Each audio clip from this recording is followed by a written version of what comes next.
And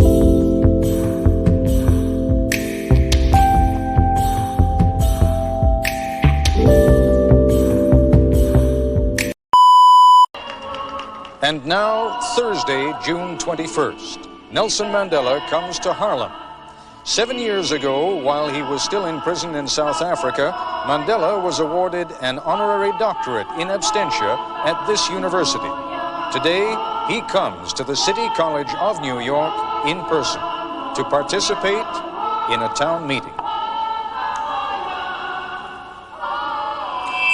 Ladies and gentlemen, Nelson Mandela.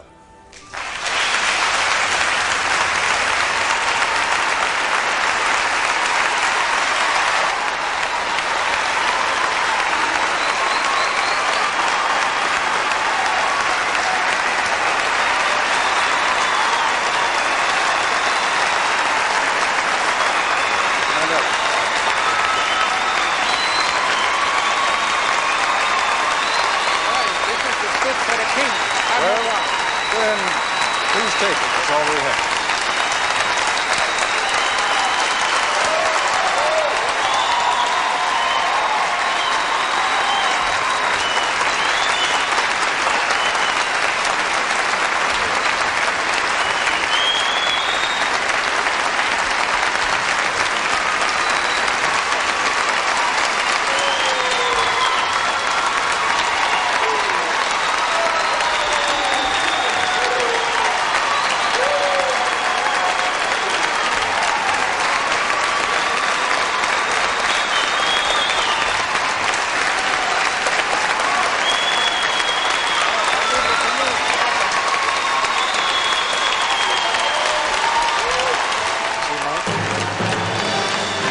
The Kopple Report, a town meeting with Nelson Mandela. Mr. Mandela, you're participating in what is a very old and honorable American tradition, the town meeting. And rather than waste any time with my questions, if they don't ask you good ones, I promise I will try to. But I think we have some people out here who have some provocative and perhaps even controversial questions to ask you.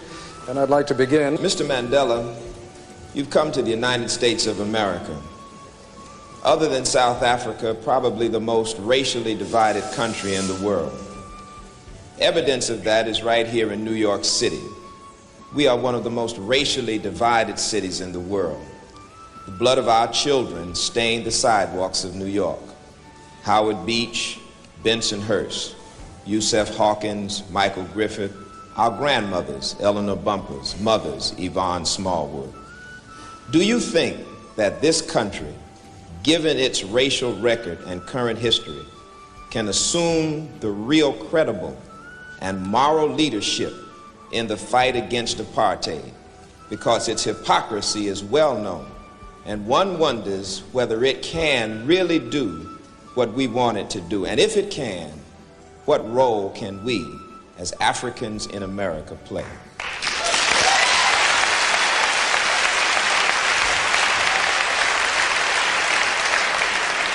If I may just ask you, for your indulgence, if you'd be good enough, there will be some questions you'll like, there'll be some questions you won't like. Let me just ask you, though, to save the time so that we can listen to Mandela's answers, Mr. Mandela's answers. Mr. Mandela. After the rousing welcome I have received here, I do not know whether I am in a mood to think coolly. I have been deeply touched by this warm welcome. But to respond to the question, I must say that the ANC, and in fact the entire mass democratic movement in South Africa, condemns racialism wherever it may be found. We are fighting a special kind of racialism in our own country. And we expect all people who are the victims of racialism to fight that evil. But I am here, and I am primarily concerned with what the people of the USA and its organs of government are doing to promote the struggle against apartheid in our country. And I must say to you that we have the support not only of the masses of the people, we have the support of the Congress as well as the government. And I think that it would not be proper for me to delve into the controversial issues which are tearing the society of this country apart. I am sure that the USA has produced competent leaders of all population groups who are able to handle their own affairs very effectively. Let me follow up, if I may, on part of your answer. You say you're sure you have the support of the people, the Congress, and the leadership. By the leadership, you also mean the President of the United States? Are you satisfied that you have his support? Well, I am sure of one thing, that he condemns apartheid as I do. That is enough for us to find further common room with the President. And this is the message that I'm going to put to him when I meet him. And when you say you have the support of Congress, are you satisfied that you have enough votes in Congress to keep sanctions in place? That I cannot say. That lies in the future. But when I address Congress, the main thrust of my speech is that the Congress should support sanctions. Why are you so insistent, Mr. Mandela, and then we'll go to a question at this microphone over here. Why are you so insistent upon maintaining sanctions at a time when it can be argued that the South African government has made more concessions, your release being only one of them, than it has ever made in the past 40 years? I should know better about this matter, Mr. Kopple, than you. No doubt.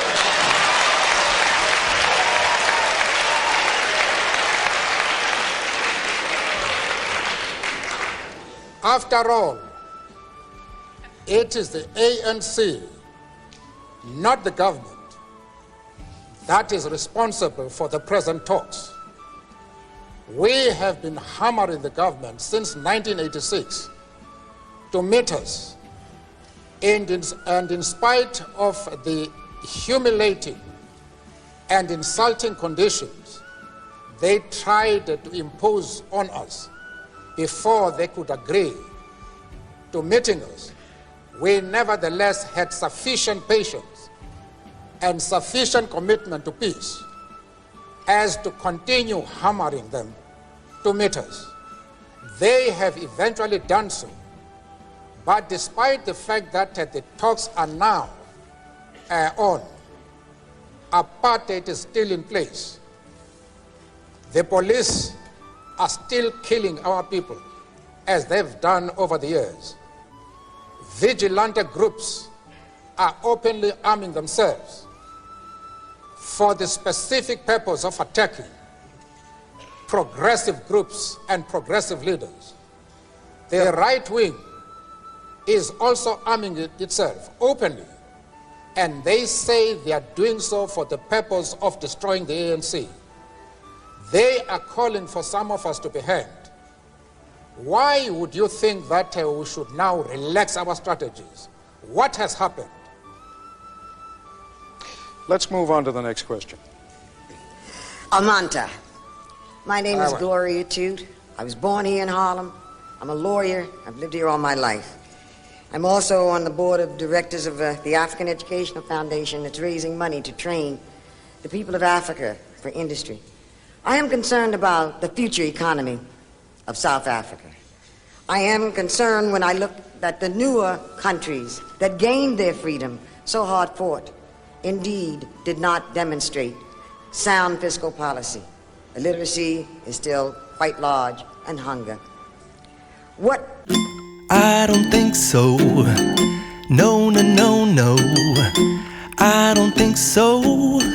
No, no, no, no. It's never, ever, ever, ever, ever, ever gonna happen.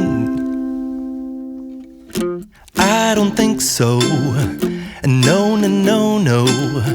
I don't think so. No, no, no, no. It's never, ever, ever, ever, ever, ever gonna happen.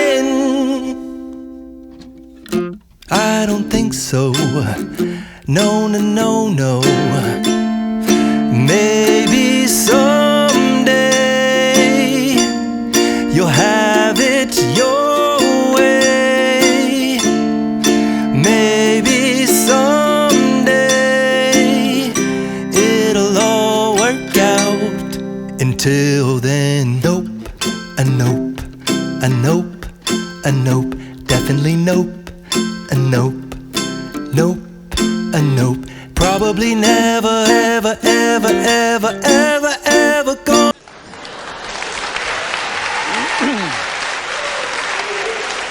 If I may... What we want to achieve is a healthy and vibrant economy which can ensure full employment to our people, maximum production, and the development of social justice. We wanted to rectify the imbalances that exist in our economy. One of the companies, well-known companies in the country, one company owns more than 75% of the shares quoted in the Johannesburg Stock Exchange. This is illustrative of how our economy is organized. It is the resources of the country are monopolized by a white minority, even in that minority by a few individuals, whereas the masses of the people, especially blacks, are left poor, ridden with disease, illiteracy, without educational facilities. We wanted to develop an economy which will put an end to that and will leave to other people to put a label if they so wish. Mr. Mandela, forgive me. We have to take a short break. We'll be back in just a moment. Thank you.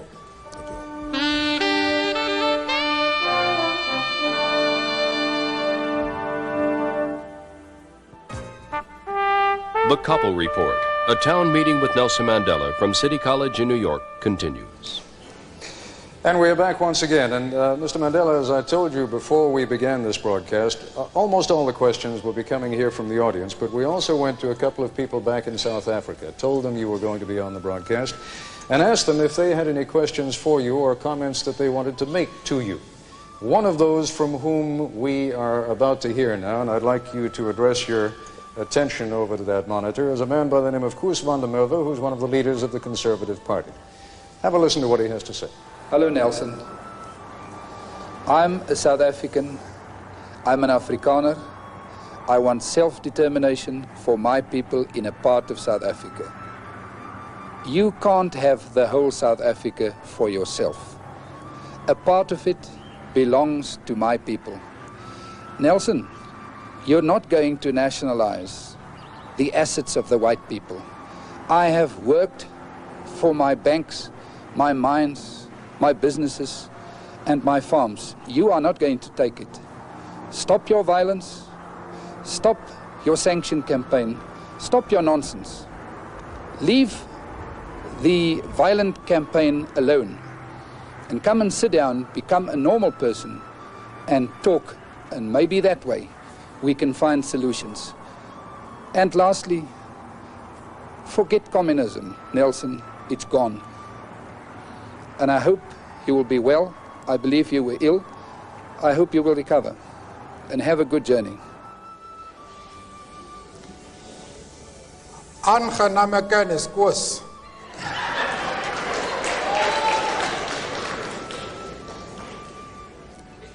Ek hoop van harte dat een dag ek die geleentheid sal kry om met u te gesels.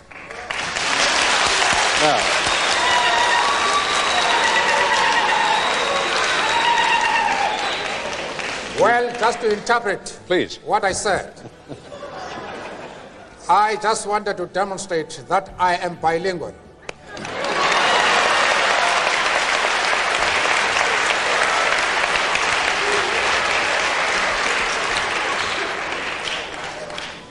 All I have said to Koos van der Merwe is to say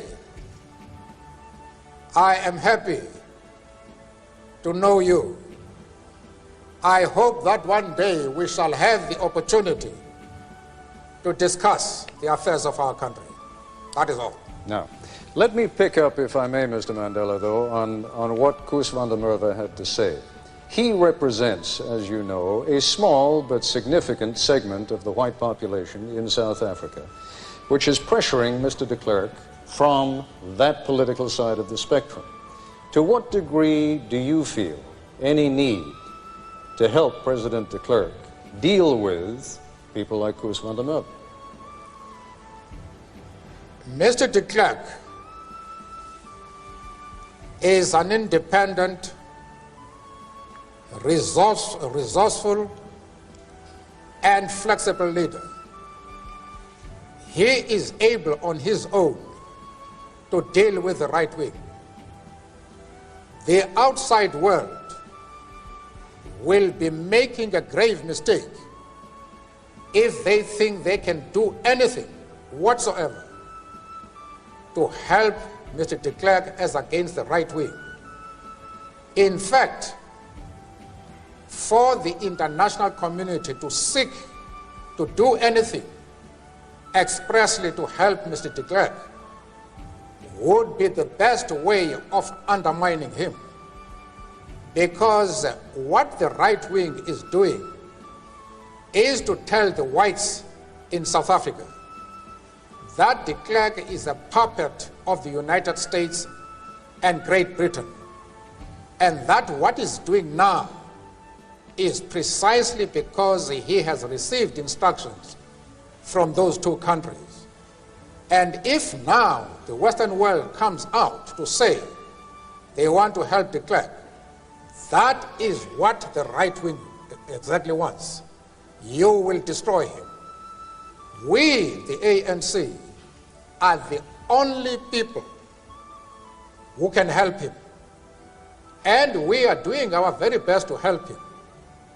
One of the points we are putting to him is that Mr. de Klerk, if he wants to see the future non-racial South Africa emerging, is to speed up in regard to the negotiating process, that in a year or two he should be able to extend the vote to all South Africans.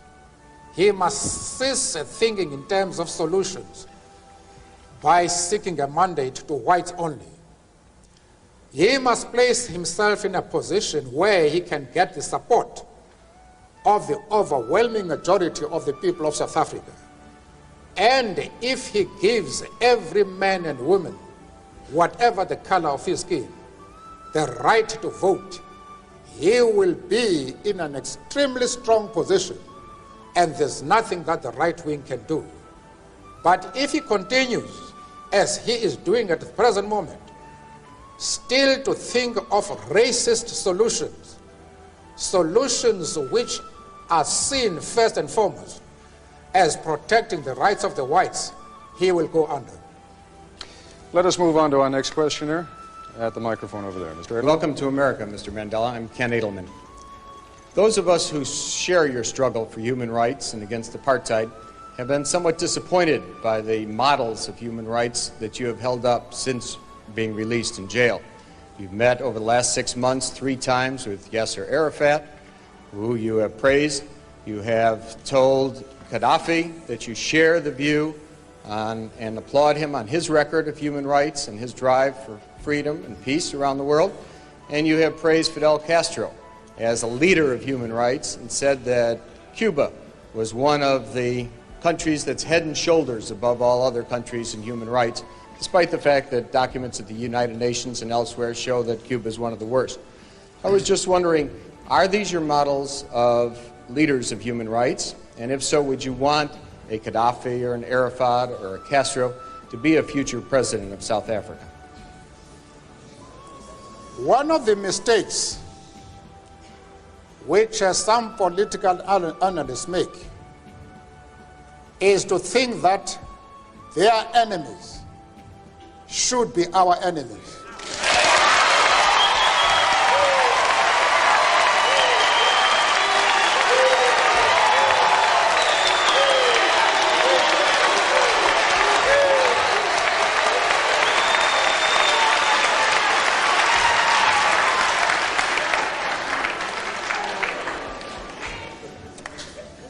That we can and we will never do. We have our own struggle which we are conducting. We are grateful to the world for supporting our struggle. But nevertheless, we are an independent organization with its own policy. And the attitude of every country towards, our attitude towards any country is determined by the attitude of that country to our struggle.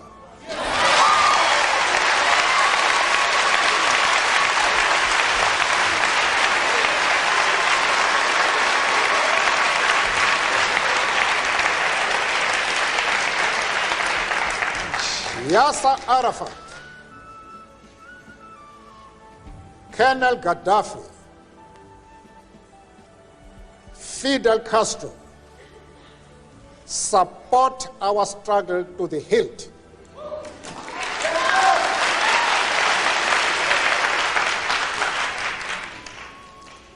There is no reason whatsoever why we should have any hesitation about hailing their commitment to human rights as they are being demanded in South Africa.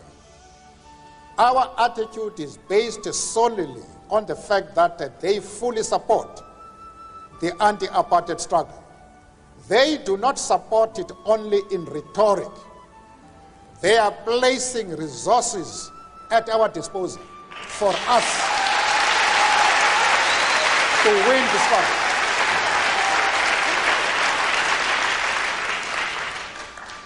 That is the position. Mr. Mandela, you've said a number of very controversial things in that last response, and I'd like to come back to some of them when we return, but once again we have to take a quick break. We'll be back in a moment. Thank you. The Kopple Report will continue in a moment. And we are back once again with Nelson Mandela at the City College of New York. Mr. Mandela, as I mentioned to you before the program, we also have some distinguished guests sitting behind us, one of whom, Mr. Henry Sigmund, together with two other Jewish leaders, came to Geneva to visit with you precisely because they were so concerned not only by the kind of thing that you just said before the break with regard to Yasser Arafat, with regard to Libya's Colonel Gaddafi, but also because of the support that you seemed at different times to give to the PLO. I would like to ask Mr. Sigmund to stand now for a moment and pose whatever question he would like directly to you. Mr. Sigmund? Before I pose my question, permit me to say first that when I had the pleasure and honor of meeting with Mr. Mandela in Geneva, we said to him, and I would like to repeat this now, in order to put my question in context, that the commitment of the Jewish organizations that met with him to the struggle against apartheid, against racism, against injustice in South Africa is absolutely unconditional. It is not dependent on whether we are happy or unhappy with responses that Mr. Mandela gives to some questions. Having said that,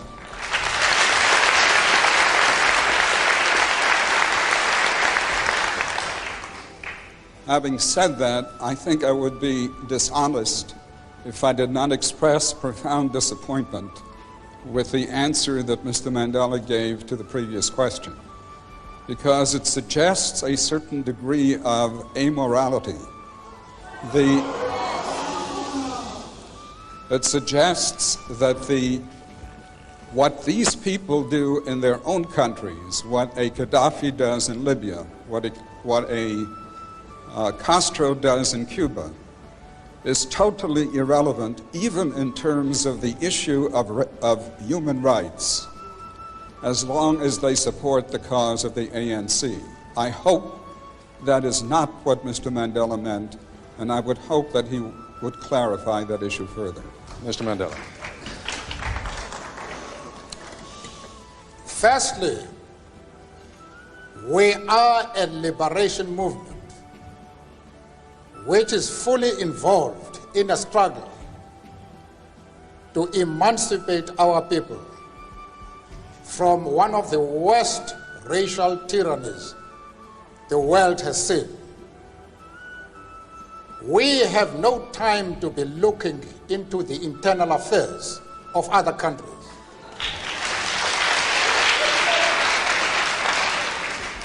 It is unreasonable for anybody to think that this is our role. I have been asked by somebody who wants me to express an opinion on the differences that are taking place within the USA, and he has made his position quite clearly that there is racialism in this country. I have refused to be drawn into that.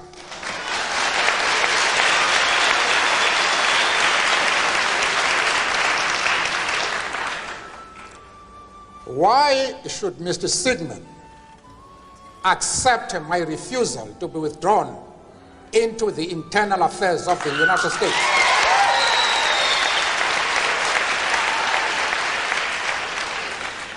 And at the same time, want me to be involved in the internal affairs of Libya and Cuba? I refuse to do that.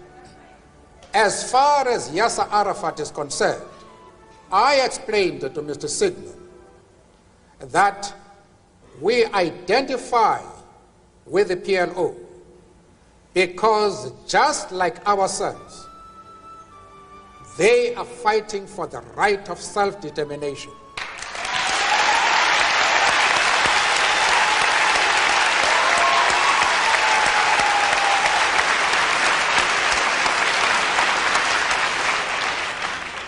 I went further, however, to say that the support for Yasser Arafat in his struggle does not mean that the ANC has ever doubted the right of Israel to exist as a state legally.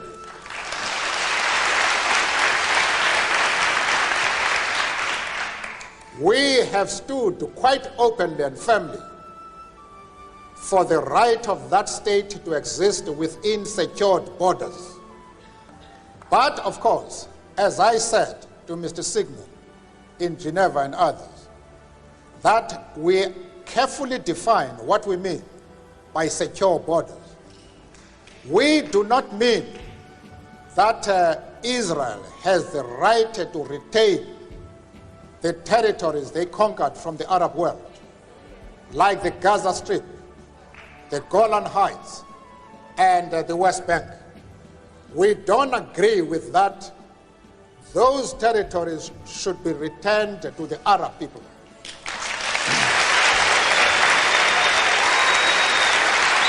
Mr. Mandela. I also explained to Mr. Sigmund and company that in our organization, we have Jews. In fact, Mr. Gaddafi did not allow us to open our offices in Libya precisely because we had the courage to say to him, we work with the Jews in our organization. And he didn't allow us to open an office until February this year, when he had to accept us as we are. We are not prepared to be swayed by anybody. We have an independent policy which we accept no matter with whom we discuss. Mr. Mandela, let's move on to our next question. Welcome. My name is Malcolm Dunn. I'm from Plainfield, New Jersey, and I'm chairman of the United Minority Business Brain Trust of New Jersey and the national chairman of the American Legal Defense Fund for the minority business organizations. I have a question that relates to our participation in business in this country.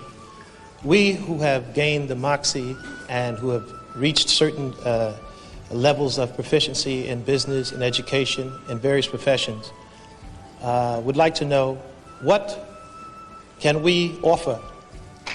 What can we who have been denied access, total absorption into the American system in those professions, what can we prepare ourselves to offer to you in the motherland, given your attainment of the one vote, one person, one vote?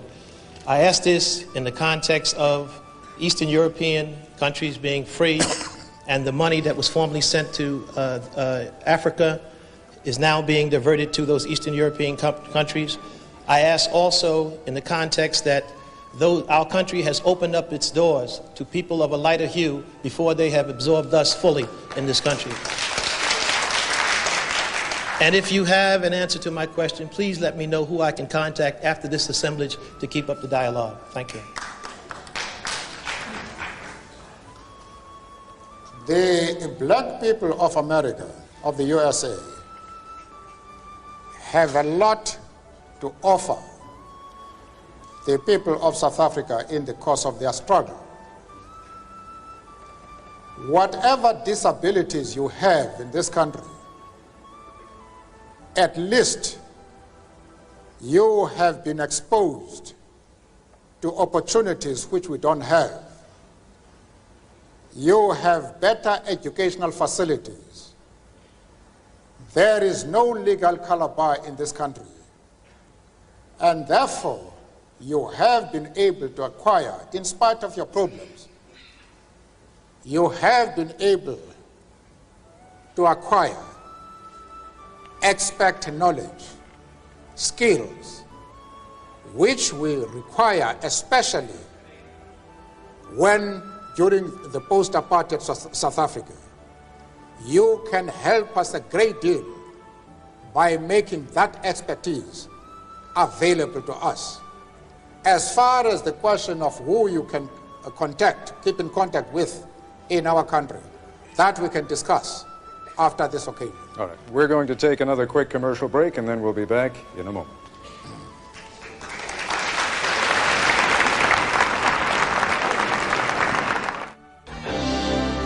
The Kopple Report, a town meeting with Nelson Mandela, continues. Once again, Ted Kopple.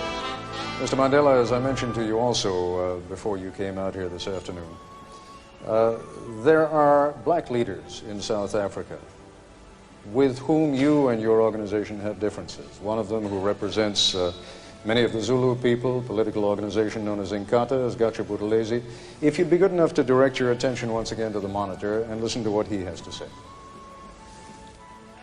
I know, Madiba, that you're not responsible for our not getting together, and I know that it's other people that have said, I'm not imagining it, they've said it in so many words that they don't want you and I to get together.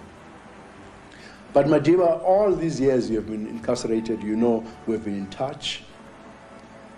You know that I've always paid tribute to you, that I've refused, to negotiate with any of the white leaders in this country for decades now, because I told them that it was an absolute non-negotiable that I can get to the conference table without you, and our brothers were incarcerated with you and others, and before the unbanning of ANC, PAC, and other organizations. So I think in your absence, you might be interested to know that one of our brothers, who is very close to you, has been to see me. He'll have a certain message for you when you return. And I said to myself that it's absolutely up to you, because there's nothing that prevents you, even in the United States, to pick up a telephone and say hello and talk to me as we're doing ever since you left jail. Shanga, I do not think it correct for me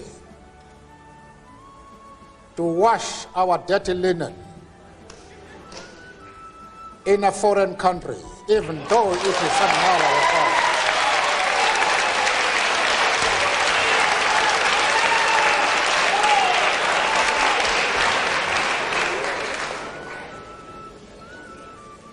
I am hesitant to do that, even though here I have the feeling that I am among comrades in arms, brothers and sisters.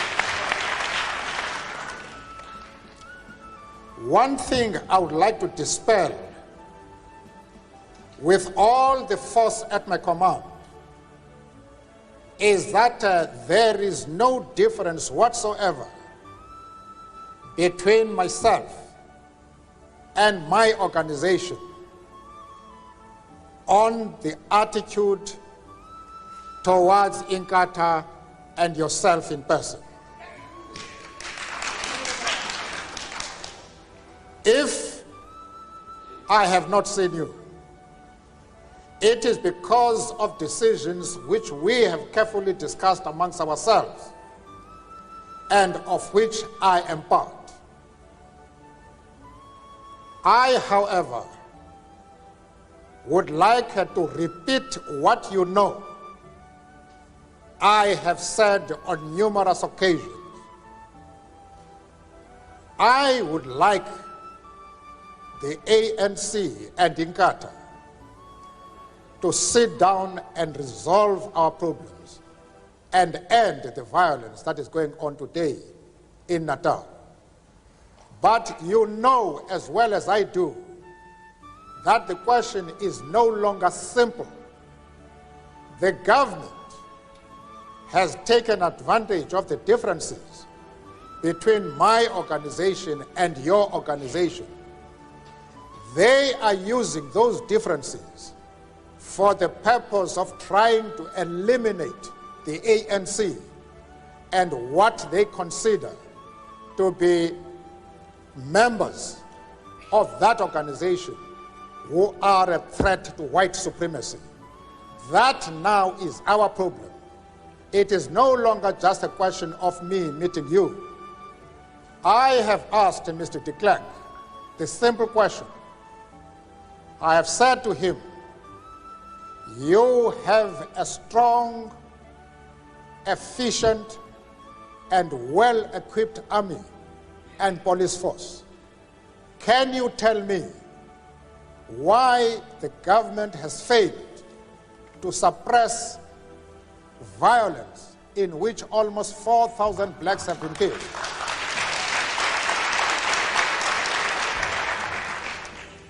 Mr. de Klerk has never been able to give a satisfactory answer to my question. I have told him, I've given him the answer. I have said to him, you have not suppressed this violence deliberately because you believe that by using these differences between these two organizations, you can crush your enemy number one, the ANC. That is your difficulty. And I must repeat to you, that is the main problem facing the people of South Africa. It is the involvement of the government and its police in the violence that is taking place in Natal. We have, Mr. Mandela, I believe on microphone B over there, a former representative of the South African government. He was until very recently the Consul General here in New York. Would you like to come to the microphone and pose your question? That is so, Mr. Kopple. Mr. Mandela, as one who for a period of years has advocated your unconditional release, I want to say at the outset, I'm delighted to see you here in New York. Welcome. Thank you. Secondly, I also commend you for your loyalty to your friends, controversial though that may be. But in framing my question, in dealing with Natal in particular, I, as a white South African, am most concerned about the bloodletting, the carnage that is going on. And whilst I take the point that you have made that the police possibly and probably could do more, I do believe that the challenge or the ball is in your court, Mr. Mandela, because we as South Africans cannot afford to have South Africans killing South Africans. We've got to have peace, harmony, a strong economy. We've got to hold out our hands to each other so we can build the new South Africa with a minimum of bitterness. I believe, sir, that you are the statesman who can do it. I would like you to do it, and I'd like you to issue a call. I'd like you to extend the hand to Chief Gatsha Buthelezi, irrespective of political differences, irrespective of dirty linen, irrespective of what has gone before. I believe you owe it to each other and the country to see that we have a stable, secure platform on which to go forward together, white, black and brown. And I hope you agree. I do not consider your remarks as a lecture to me.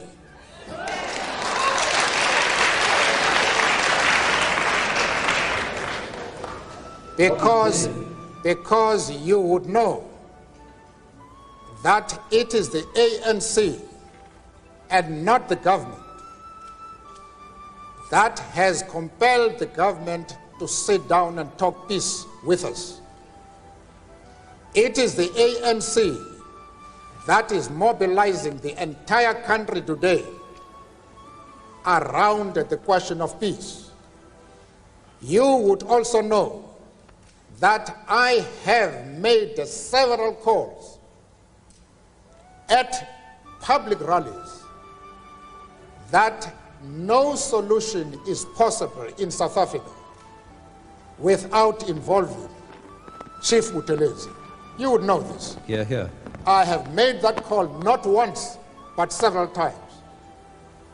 But it is the government that is responsible for all our problems in regard to Natal. The questions that I have put to Mr. de Klerk, he has not been able to answer. I wonder if you can answer them. The government has had no hesitation whatsoever in suppressing similar violence before. Why is it that it has not even attempted to suppress that violence? After all, no government anywhere in the world can tolerate violence in which close to 4,000 people have been killed without intervening. Why is your government not intervening? That is the question that you must answer.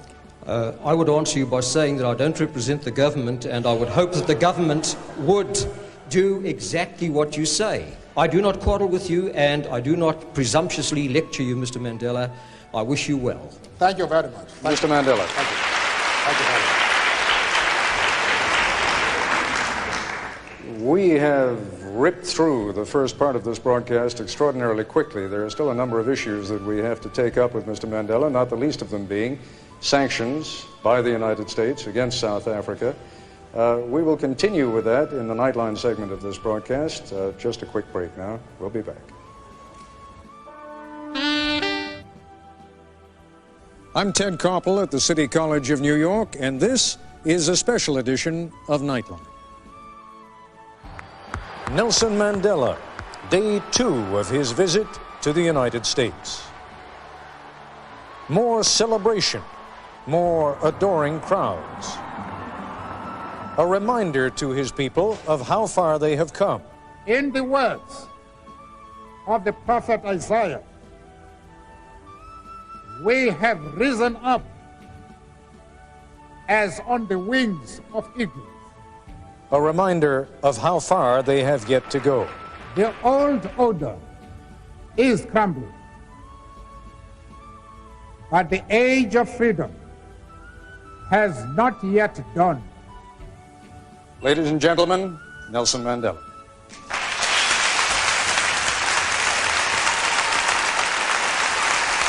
And in the middle of his day, an extraordinary town meeting, part of which you may have seen, but for those who missed it, here's a sampler. We identify with the PLO because just like ourselves, they are fighting for the right of self-determination. Mandela displayed a sense of humor. Or should I put it more succinctly? Will your economy be based on the Marxist system, socialism, or capitalism, or both? I knew that was the question you wanted to ask.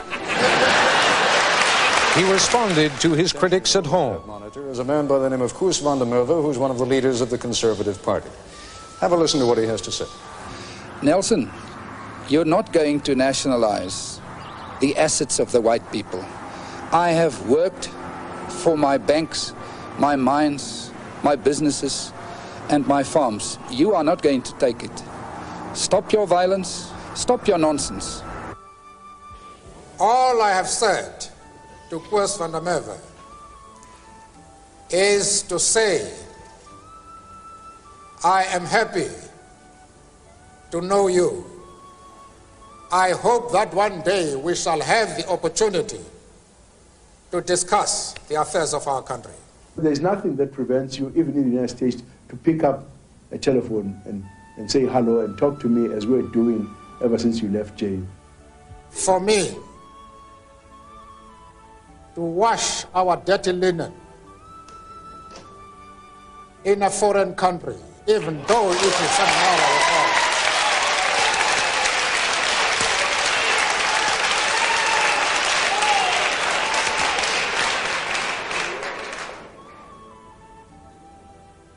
I am hesitant to do that, even though here I have the feeling that I am among the comrades in arms. Welcome to America. He faced his critics here head on. Those of us who share your struggle for human rights and against apartheid have been somewhat disappointed by the models of human rights that you have held up since being released in jail. You've met over the last 6 months 3 times with Yasser Arafat. Yasser Arafat, Colonel Gaddafi, Fidel Castro support our struggle to the hilt. I think I would be dishonest if I did not express profound disappointment with the answer that Mr. Mandela gave to the previous question, because it suggests a certain degree of amorality. Above all, Nelson Mandela stated his positions forcefully. Why are you so insistent upon maintaining sanctions at a time when it can be argued that the South African government has made more concessions, your release being only one of them, than it has ever made in the past 40 years? I should know better about this matter, Mr. Kopple, than you. No doubt. And now, in the Nightline segment of our broadcast, there's much more to come.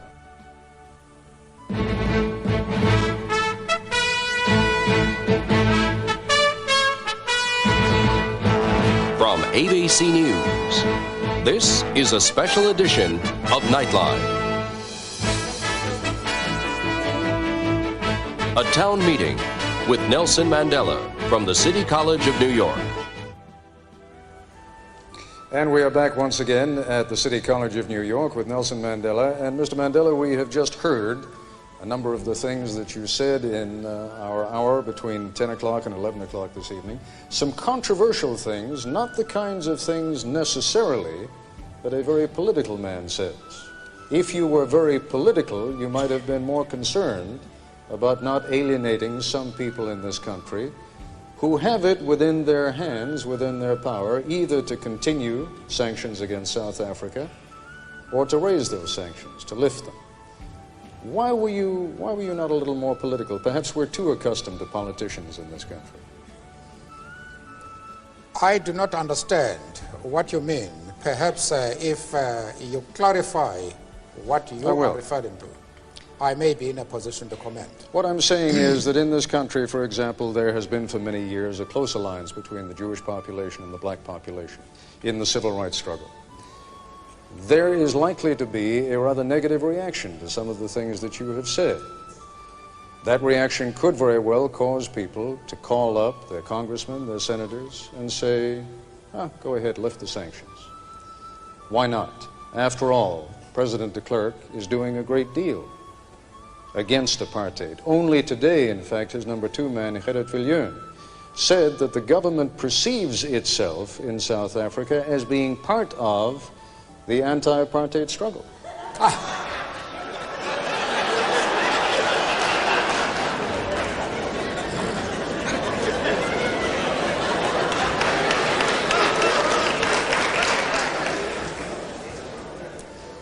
One of the problems we are facing in the world today are people who do not look at problems objectively, but from the point of view of their own interests. That makes things difficult, because once a person is not objective, it is extremely difficult to reach an agreement. One of the best examples of this is to think that because Arafat is conducting a struggle against the state of Israel, that we must therefore condemn him. We can't do that. It is just not possible for any organization or individual of integrity to do anything of the sort. I don't also want to leave the impression, if I might just intervene with one point, I don't want to leave the impression that this is only going to be a Jewish-black issue. There are a great many Cuban Americans in this country who will be just as offended by some of the comments you've made about Fidel Castro and Cuba. No, Mr. Kopple, I don't agree with you. I am saying that it would be a grave mistake for us to consider our attitude towards Yasser Arafat on the basis of the interests of the Jewish community. We sympathize with the struggles of the Jewish people and their persecution right down the years. In fact, we have been very much influenced by the lack of racialism amongst the Jewish communities. In our own country, in the political trials that have taken place, when few lawyers were prepared to defend us, it has been the Jewish lawyers who have come forward to defend us. I myself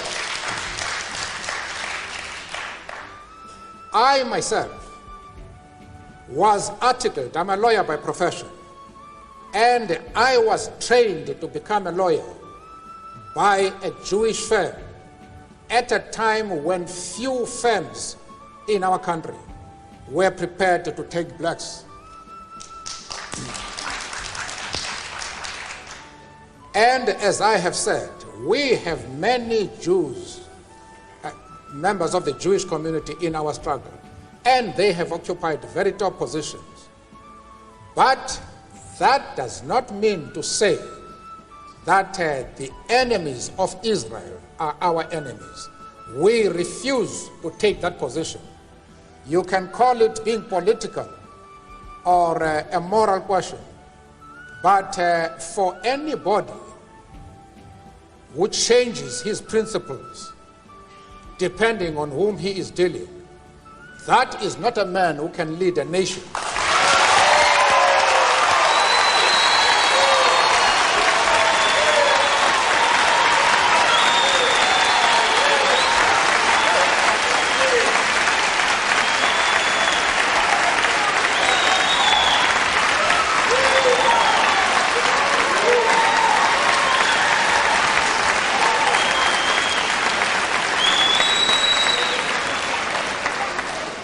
Apparently, Mr. Kopple, you have not listened to my argument. If you have done so, then you have not been serious in examining it. I have replied to one of our friends here that I have refused to be drawn into the differences that exist between various communities inside the USA. You have not commented that I am going to offend anybody by refusing to involve myself in the internal affairs of the USA.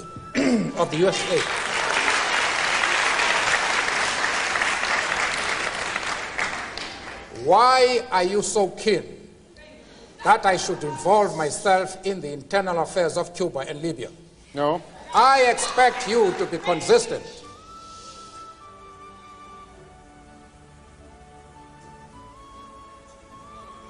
I don't know if I have paralyzed you. No.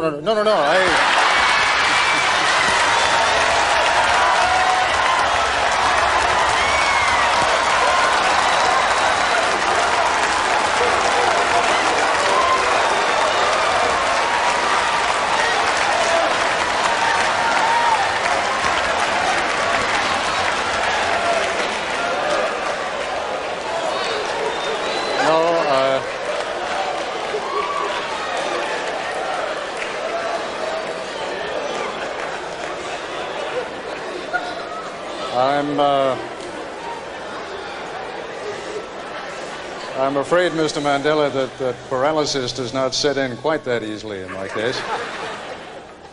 The point...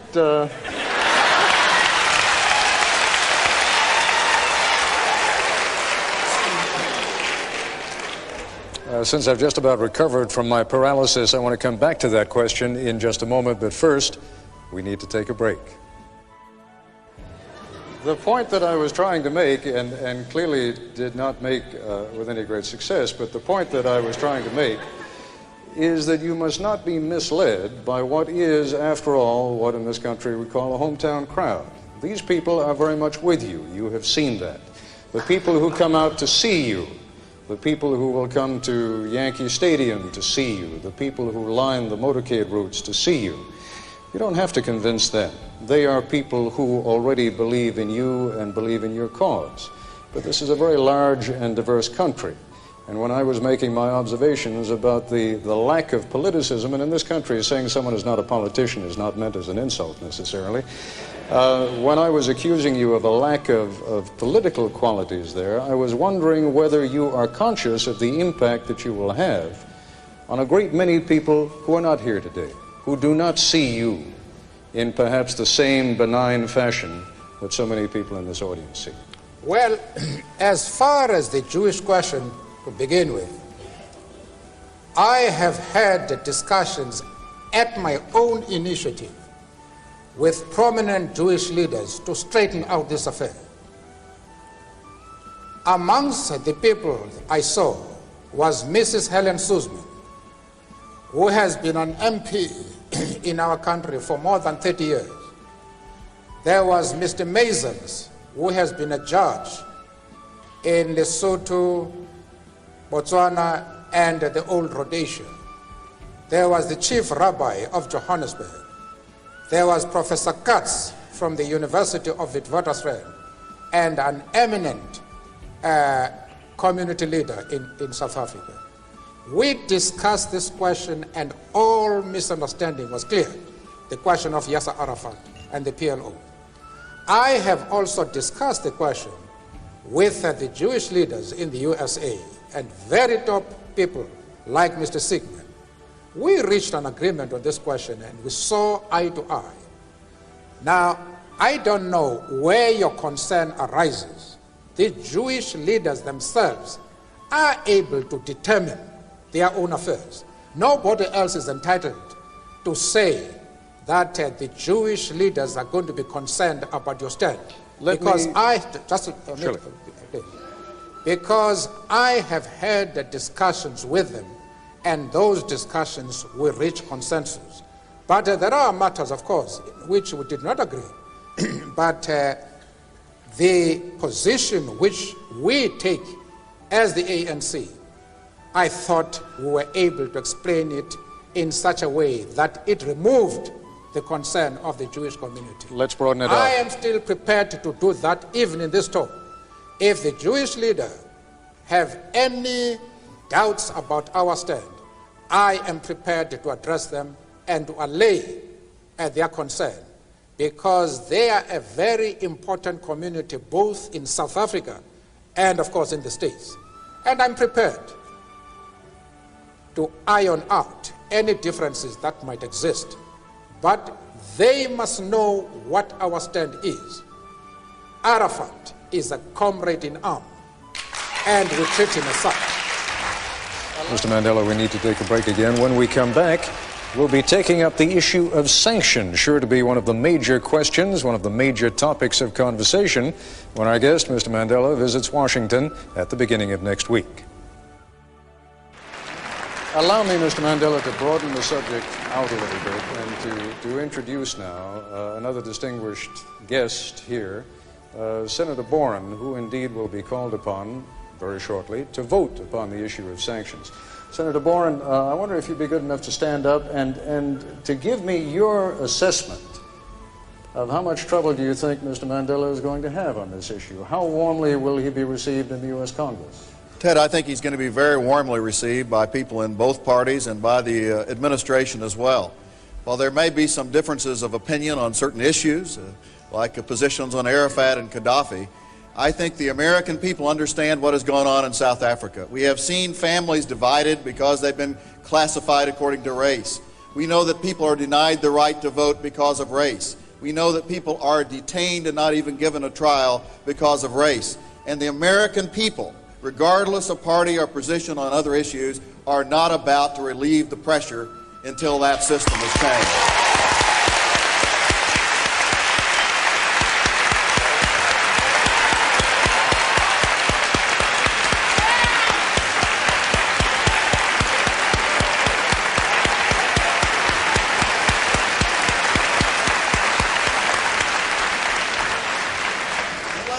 Let me ask one question, Ted. I do think that many of us understand that there are pressures being exerted, that Mr. Mandela and President de Klerk, as they start toward negotiations, have extremists on both sides who really do not want to see them succeed, who do not want to see a peaceful transition.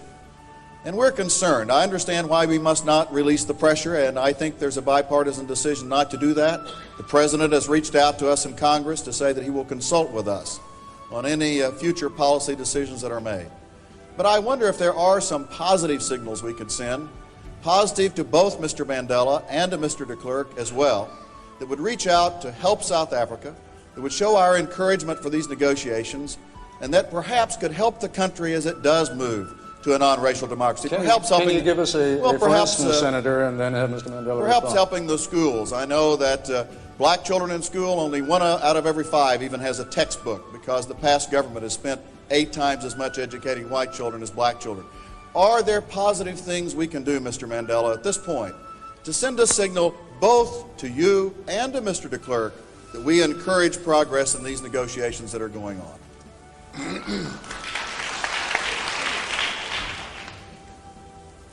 Well, Mr. Kopple, I think I would have an easier task if you ask me to pass a vote of thanks to Senator Boren. He has said all the things that are required to be said in regard to the problems of South Africa. He has a very positive attitude, and he is constructive. He is one of those men who are concerned not with fights only in his own country, in his own region. He is one of those men who have selected the world as a theater for their own efforts, for their own operations. And it is refreshing to be in the presence of such a man. As far as giving a signal to de Klerk is concerned, I have warned that it will be a serious mistake for the outside world to do anything with the stated objective of helping Mr. de Klerk, because it is that type of attitude which has enabled the right wing to increase its popularity as far as the whites are concerned. Please, whatever you do, don't do that. I have said the ANC is the best organization to help Mr. de Klerk. We are addressing that question. And I might disclose to you now that we have already, that is the ANC, we have already started speaking to the right wing. We have already spoken to a very influential member of the right wing. And those discussions were very positive. And they raised hope for greater developments. in our relations with the right wing. Don't interfere in this question. I accept your bona fides in this regard, but you are playing with fire if you think in terms of rewarding Mr. de Klerk, because you will undermine his position considerably. We are, however, having discussions with Mr. de Klerk, and I am optimistic that we are going to make progress. I think he is as determined as we are to see to it that South Africa becomes a non-racial society, free of all forms of racialism. I am convinced about this. The only respect in which you can give a signal to both the National Party, to both the government and the ANC, is to consult both these organizations as to what you could do to facilitate the process of peaceful negotiations. It is not a matter that can be discussed in a meeting of this nature. This is an extremely sensitive matter, which if the time is right, and the element of confidentiality is retained, there can be an exchange of opinion.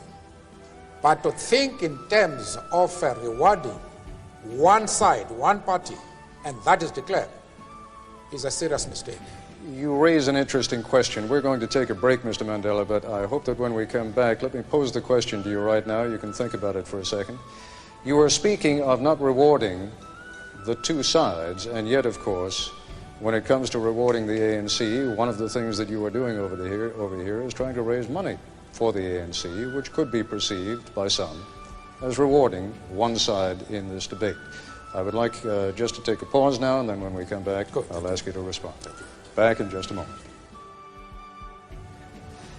And we are back once again at the City College of New York with Nelson Mandela. Just before the break, Mr. Mandela, I raised with you the issue of the money that you are raising while you were here for the ANC. Can that not be perceived as rewarding one of the sides in the struggle? And you were making the point that we should sort of stay out of this rewarding business. Well, I don't think that that means the same thing. What certain sections of the international community are saying is that Mr. de Klerk should be rewarded because he has done something to deserve that. And the first difficulty I have about that is that Mr. de Klerk has done nothing. We have done something. What are you rewarding him for? That's the first question. Well, let me try and give the answer and have you respond. Your release, the release of other political prisoners, the recognition of the ANC, of the South African Communist Party, now the lifting of the state of emergency in all provinces but Natal, those are actions which the ANC and your supporters have been asking for many years, and some people would say, as each of these demands is met, the ANC is moving the goalposts on the field. Now, Mr. Kopple, you are entirely misinformed. In the first place, the ANC ought never to have been banned.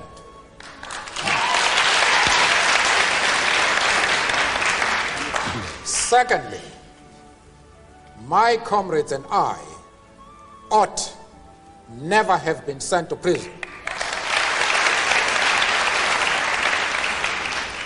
The state of emergency ought never to have been imposed. You are crediting Mr. de Klerk for rectifying his own mistakes, his own injustices.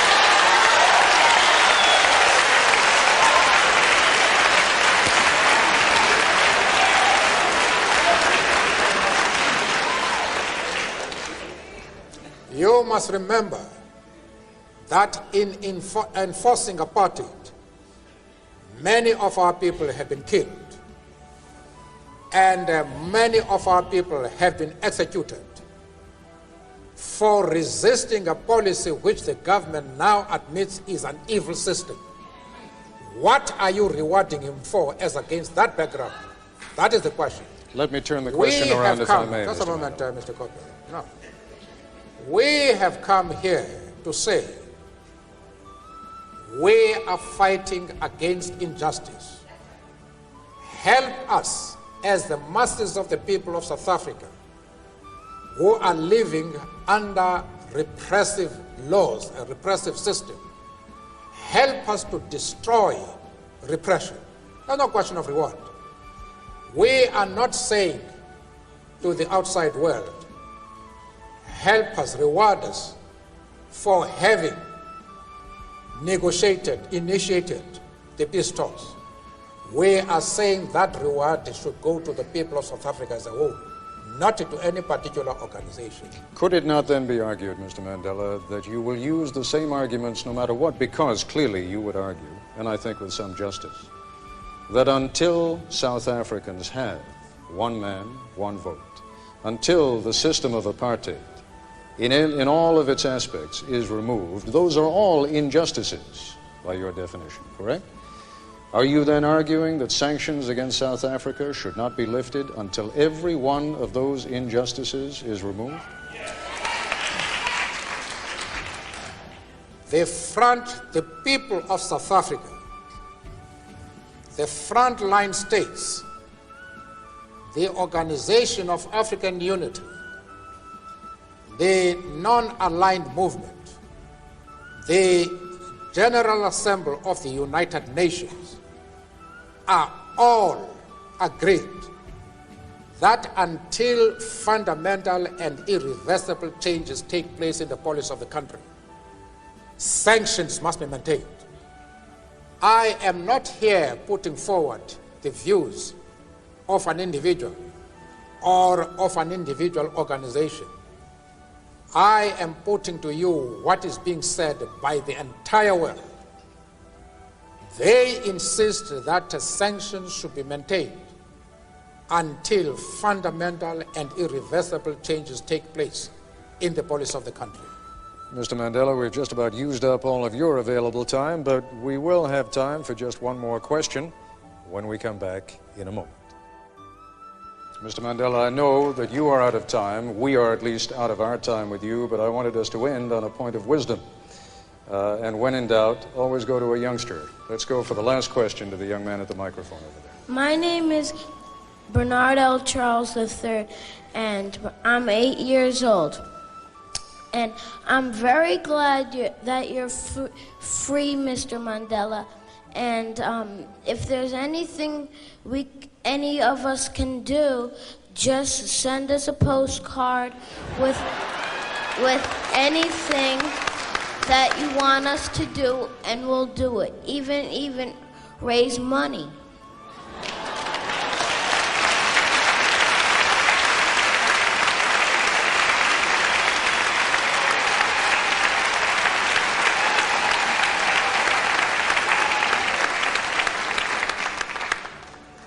You want to come up here and ask some more questions? Yes, quite. Yes.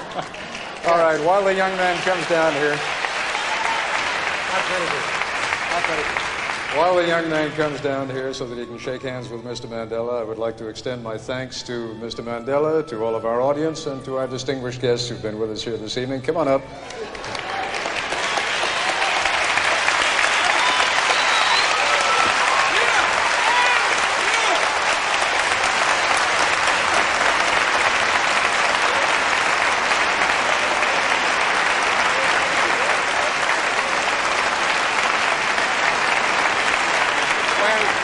Somebody must give me a paper. I want to give you an autograph. Has somebody got a piece of paper there, please? Oh, absolutely. We got everything you need right here. I see, good. There good. you go. Thank you. I've got one. I've got one. What is your name? How do you spell? Bernardo. To Bernardo. Bernardo. Just What's Bernardo. your first name? B-E-R-N-A-R-D. Bernardo. I see, Bernard.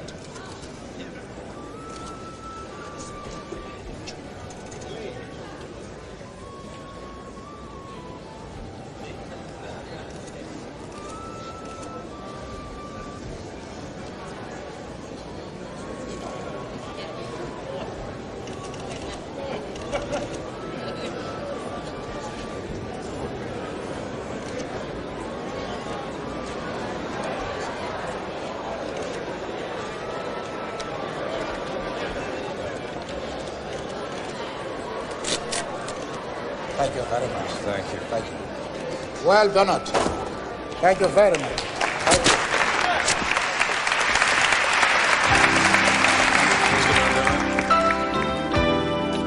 you. This has been ABC News Nightline, a town meeting with Nelson Mandela.